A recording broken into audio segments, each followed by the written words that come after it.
In Ottawa today, Stephen Harper unequivocally slammed the door on new oil and gas regulations to curb greenhouse gas emissions, even calling the idea crazy in the current economic climate.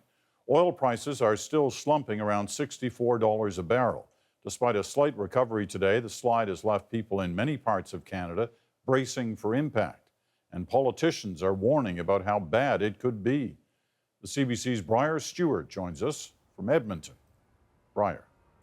Peter, it's no surprise that oil prices are volatile, but most didn't expect them to fall this far, this fast, which is why politicians are now warning of the consequences.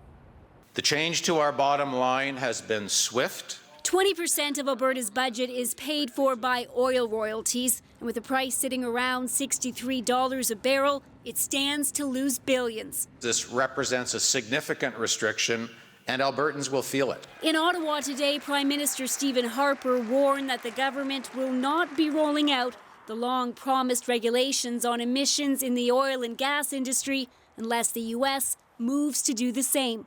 Frankly, Mr. Speaker, under the current circumstances of the oil and gas sector, it would be crazy. It would be crazy economic policy to do unilateral penalties on that sector. We're clearly not going to do it. Regulations were promised in 2006, right in the middle of an oil boom. Then prices soared above $140 a barrel. Today, they're less than half of that. Emissions from the oil and gas sector make up 1/4 of Canada's greenhouse gases, and they're rising. I strongly urge Canada become very ambitious and visionary. Last week on The National, the UN Secretary General urged Canada to do more to reduce emissions.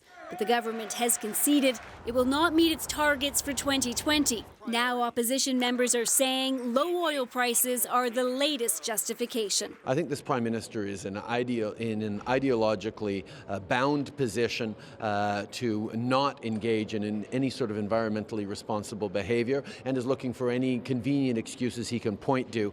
They're abandoning it. They're abandoning meeting our goals. As for the tumbling oil prices, analysts don't think they'll be temporary.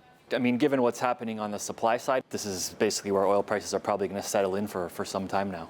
Analysts predict the prices could stay this low throughout 2015.